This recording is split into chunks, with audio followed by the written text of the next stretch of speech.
We're not quite in midwinter here in Milwaukee because it's mid-January and we still have the rest of January and February and a good part of March to go. But it's pretty cold, and it got me thinking about, the experiences that I had growing up here in Wisconsin in colder times and, then in other places as well. And I was thinking about this experience of dealing with cold. And I thought I would tell some stories about what that was like because a lot of people, it's rather relative. If it's been warming up as it has been here in Wisconsin, it's very clear that we don't get the snow we used to have. We don't get as much cold weather. We're, seeing animals and plants migrating north as it gets warmer and the warm season is longer. So it's not what it was like in the 70s and 80s and arguably the 90s when I was growing up. But, it's still pretty chilly right now. So when I think back to the 1970s, and I'm not thinking about, spring, summer, fall, one of my constant memories is being cold all the time. And so I'll tell you a little bit about that. So we moved out to this area that I've talked about in other stories, which is just north of the village of Wales. It's officially part of the town of Delafield, but back then it was pretty much country. We lived in a subdivision. We were one of the first families to move in there, and my mom and dad built a house. And, it was the 70s, so I think there was a bit of an economic depression going on. Not a lot of people moved into that subdivision, and it was land that had previously been like woods and meadows and farmland, and it got sold to developers. And so anyway, we were living there, and my parents built a house, and we moved into it shortly, I think, before winter, or maybe it was before the beginning of the new school year. And I went to kindergarten, so I would have been 5 years old when we were out there. And I went to kindergarten at Brandybrook, and then I went to Wales Elementary, the little school that only had 4 rooms for the first 2 years, and then there was a new, bigger Wales Elementary. And we'd ride the bus, we'd go places in the car. We were involved in Cub Scouts and for my sister brownies and Girl Scouts and all sorts of other things like that. And part of what I remember is everywhere you went in wintertime, things were not well insulated and you would just be cold all the time. The clothing that we had, if it got wet, it wasn't much good. And this is going to sound weird to a lot of you. This is before we had the more space age plastic kind of, boots and all that. So what we had were shoes, and you would maybe get some winter boots, and you would generally put your shoes into galoshes. And the thing that sucked the most was you would save your bags from loaves of bread, and you would put your socks on, and then you would put this bag over your socks because that was the only way of keeping your feet from getting soaked by snow and slush and water and stuff like that. Now, was it really effective? Not much, because you'd sweat. So your socks would get all wet anyway. And, you get to the schoolroom and you take off all your stuff. And, we wore sweaters a lot. And then, recess was just outside. Actually, gym class, there was no gymnasium or anything. You just go outside. And if it was too cold, maybe you get to stay inside and do something else instead. No gym, just drawing projects or stuff like that day. And, we had hot meals, fortunately. We'd get lunch. There was no breakfast. You ate breakfast before you got to school. But we would have lunch, and it was brought from the high school. We actually sat eating at our desks in this little school because there wasn't any cafeteria. And a nice warm lunch, Salisbury steak or pizza or something like that would warm you up a bit before you'd be cold again. And then you would get in the car or you'd get on the bus, and it was always cold. The heaters never worked well enough. And then you'd get home, and home was cold because that house, they built the house, but they didn't have enough money to completely finish everything. The walls were finished, the floors were there, but they weren't carpeted or anything, or in some cases tiled. The bathroom was tiled, the kitchen was tiled, but we didn't have carpet like we did later on. And so it was just boards, bare boards, and that was pretty chilly. And so, I remember my sister and I, we would get a blanket. Fortunately, we had lots and lots of blankets. And we would huddle together over a heat vent because we were fortunate in that it was a new house, so we had central heating, and the blower would blow, and we'd kind of jockey for position on that nice warm vent until it stopped going, and then you get cold again. And nothing was properly insulated back then, and we had windows, and the windows would be cold by them. That was the era where people would start putting up plastic over the windows to keep the cold from coming in, and it worked a little bit, right? So when we got to the new elementary school for 3rd through 5th grade, well, that was a step up. It was a lot better heated and insulated. It wasn't this tiny little 4-room building that would just lose heat like crazy. But we'd still be cold in the classrooms. I remember that in the cafeteria and the gymnasium. And so there was just this ever-going presence. And we actually had a blizzard. I want to say it was 1977. And we were out of power for over a week. My dad actually, after one day, fortunately we had a fireplace. So when the power went out, we made a fire in the fireplace and we cooked in the fireplace. But within a day, my dad was like, we got to go and see if the neighbors actually have any power. And the nearest neighbor at that time was like a mile away. Snow was just piled up like crazy. We had a tractor, so he got in the tractor and drove over there, talked with the Shankies, I think, and then came back and then put like a cart, and there were sleds, and we went using that to get there because there's no way to get out with a car. I mean, cars didn't have great traction on snow back then anyway, and we didn't have like a truck or anything. So we spent like an entire week at this other family's house because they had a generator until the power actually came on, and that was kind of common stuff. There were snow plows that would plow the highway. We lived off of Highway 83.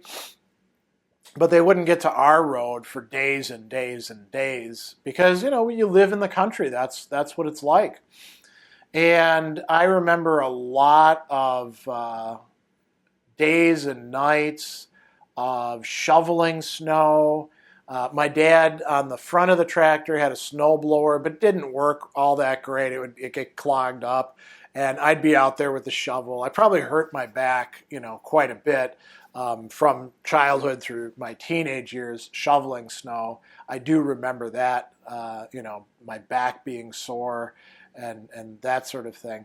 And it was just sort of like something that you took for granted. And over time, we got better stuff. We got moon boots. Everybody wanted to have those. And the reason we wanted them wasn't just because they looked cool, but because they were waterproof, at least until you scratched them, and they would keep your feet warm. That was nice, And we did a lot of winter sports. We did skating. We did cross-country skiing, sledding all over the place. We could even sled at school. We had a hill that we would sled down. That was a lot of fun.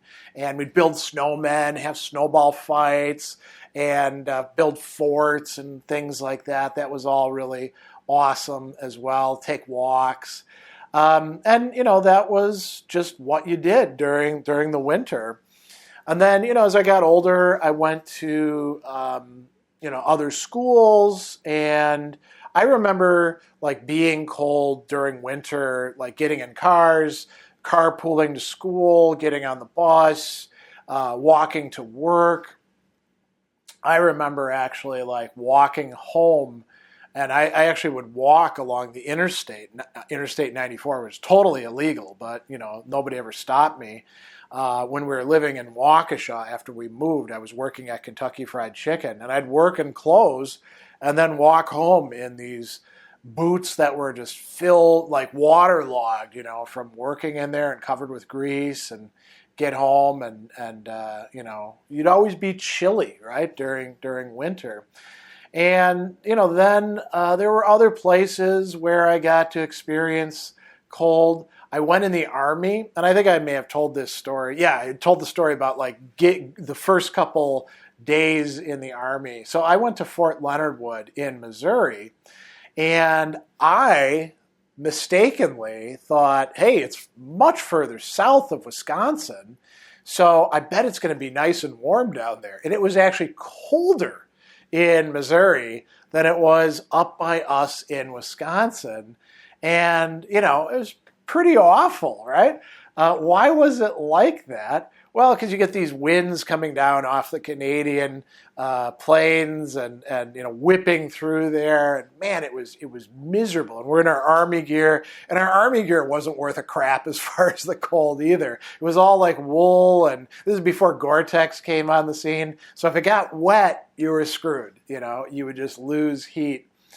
And actually, before that, I should mention, I've talked about staying with my Uncle Aimé in central Illinois, and about, Indiana, where the rest of my family, my mother's family was. And it would always be cold there. I mean, I remember taking walks with Uncle Aim, like at Christmas time. We would walk across the county line road over to a subdivision and look at the Christmas lights. And it would be so cold that our breath would just be freezing on our face. Aim had a big mustache and beard like I have now, and he would have icicles in his mustache and beard. And we just bundle up as best as we could.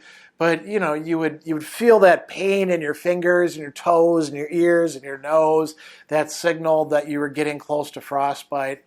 And then coming back to the Army, I was stationed in Germany, in southern Germany, which is where the American troops were. And, southern Germany is very much like Wisconsin. It's got the same kind of terrain, same kind of weather pattern. So that's why troops that were going to go over and fight for NATO during the Cold War would train at Fort McCoy in Wisconsin. So for me, it was pretty familiar.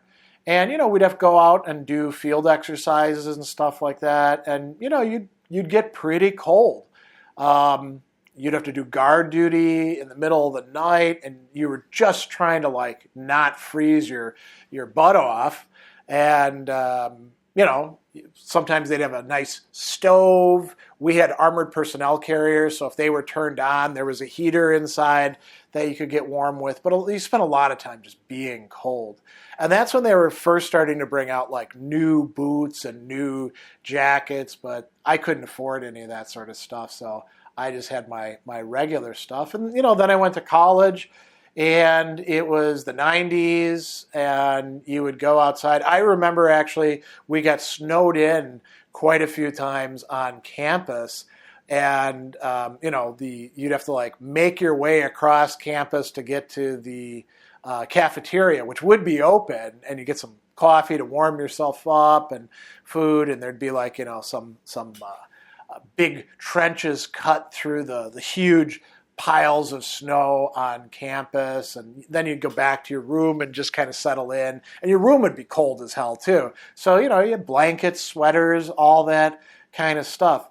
And it's hard to convey how different it is now after a couple decades of really clearly visible global warming taking place here in Wisconsin. Like I said, we don't get anywhere near the snow that we used to. We don't get the, weeks and weeks of sub-zero weather that we used to. It still can be kind of rough at times, but it's not anywhere near as bad as it used to be. Just our perception of it gets changed and accustomed to the new situation. And I've lived in other places, further south, southern Illinois, North Carolina, where, it would get cold, but nothing really bad. Not, growing up here in Wisconsin in the 70s and 80s prepared me for some pretty extreme weather and for dealing with that sensation, that experience of never truly warming up except when you're like totally under your covers or you're in a nice room with a wood-burning stove going or stuff like that. And so I thought I would, share something of that with you. It might be of interest to some. I think as time goes on, global warming is not going to reverse itself. So, I think we could expect that winters are going to get milder, at least in certain places. Who knows what's going to happen with currents and the jet stream and all that. Maybe that'll make some places cooler. But I think this area, we're going to be warmer and warmer, and I intend to stay here probably until, till I die 30, 40, maybe 20 years from now. And it'll get cold in the winter. This week it's actually in the single digits Fahrenheit, but it's not that bad, We have to put it into perspective by comparison to the just bitter, windy, awful, unrelenting cold that we used to have when we were kids. So that's the end of this rambling tale.